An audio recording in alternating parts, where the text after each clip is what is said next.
Hey guys, welcome back to another Architectural Real Talk. And today's topic is quite simple, but it's really not.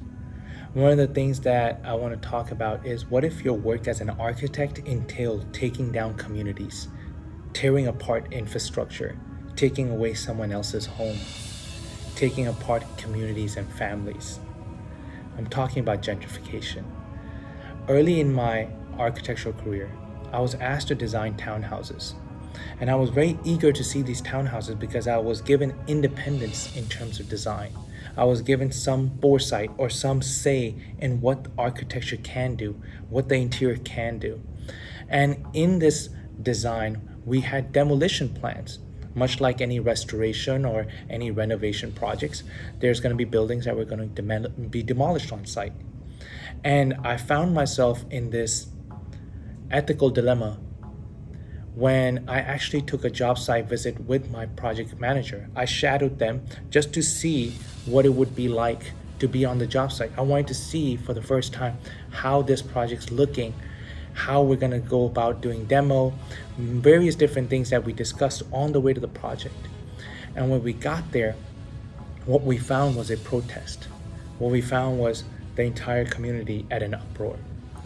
So gentrification in perspective is the move of socioeconomic status. It is a move based on income. It is a move based on a community that has a substantial growth in land value and is now more valuable to the city. It could be that there's a mass immigration population of recent college graduates, or there's an influx of people who are making far more money, or in terms of income, they have a six-figure salary, and so on and so forth, which has forced some movement about in the community, which is displacing the lower income household, which are displacing the local neighborhoods, which had existed since they were there. They were not able to keep up with the economic demands or the price hikes of these properties.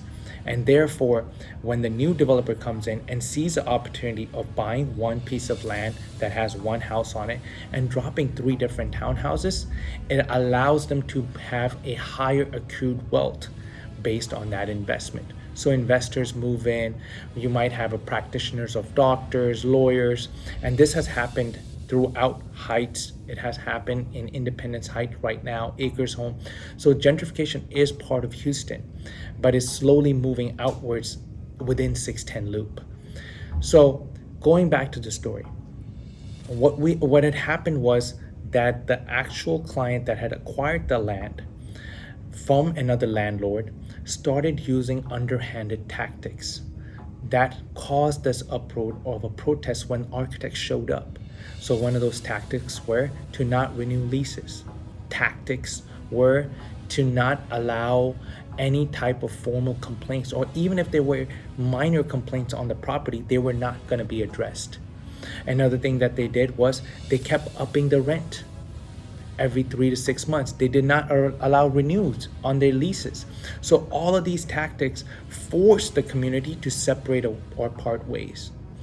Now, the impact that I had from that job site visit was there was a girl that must have been around 9 years old that held up a sign that said, "Please don't take away my home." And I questioned myself, like, what did I sign up for? I was so excited about realizing a new project, a new architecture that needs to be brought about into the community.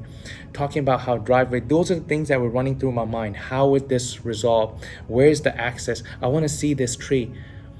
And then it became more about how am I impacting the community? Am I tearing apart communities, homes? And am I the cause of all of this? And how am I not a part of this when she's standing right there and telling me to not tear her home apart?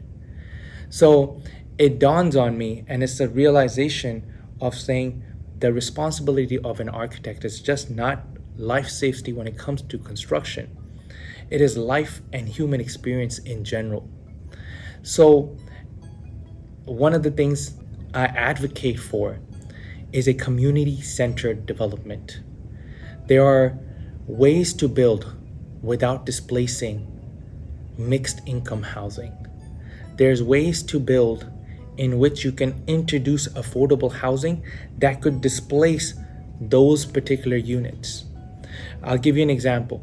We were taking away 14, 15 units to put an apartment complex that would be about 60, 70 units.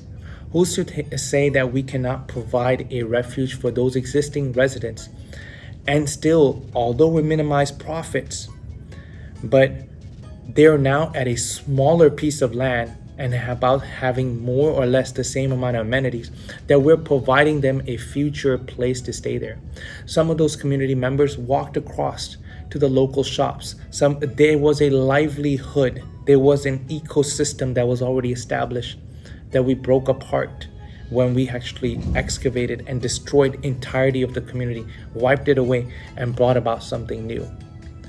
The term that comes to mind is ethical business practice, ethical urbanism, ethical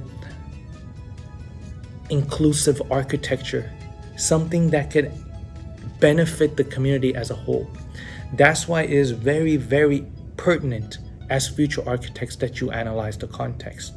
It is very pertinent for your PM and you to be on a job site prior to having a full design, going into civil permits and architectural permits set, and you have yet to visit the job site to see the current condition. You have yet to interview any human about what did this place mean to them, especially now that we don't have that many green sites or sites that never had anything built on them in the first place. When you are in an urban context, that place meant something to someone. What did the deed belong to? Who did it belong to? How was that project run? Right? When we're looking at, and the word projects in this sense is not architectural projects, it's projects in the sense that these are leftover apartments. These are low income Section B housing at max. So when we are addressing this particular group, as future architects, as future investors, I want you guys to be more mindful of what goes about, especially when it comes to developing homes. So continue creating great spaces, but value the human experience that come with them. Follow for more content.